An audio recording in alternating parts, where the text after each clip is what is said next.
Lorong hito bulan Desember tinangrihung ida atu sia hito nulu resing 5 invasão Indonésia tama e Timor-Leste.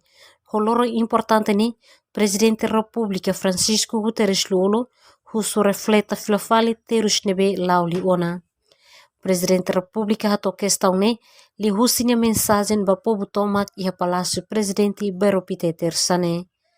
Presidente República mos apela ba compatriota hot-hotu atau aproveita lorong memória reflete dalang naruk terusnya nebe halau ti ona hori inspira no força atau kontinu obra nebe inicia ti ona. Chefe Estado hateten lorong hito bulan Dezembro marca início husi povo nia luta naruk na konhu atembrani bani ne independência no liberdade nebe manan hafointina ronulu resing hatnya laran. Chefe Estado mos husu ba família, escola, partido político, organizações, sociedade civil, no cidadão hot-hotu, halo esforço, atu conhece história, valoriza passado, fote lições atu bele garante gerações tu irmãe, ou de retan futuro ida diecliu no paz.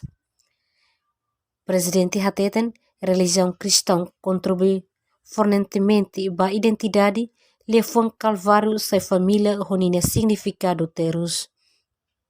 Amang nação hateten, compatriotas barat, mati iha lorong trágico ne, inclui compatriota origem Sines, Borja da Costa, Rosa Muki Bonaparte, no jornalista australiano Roger.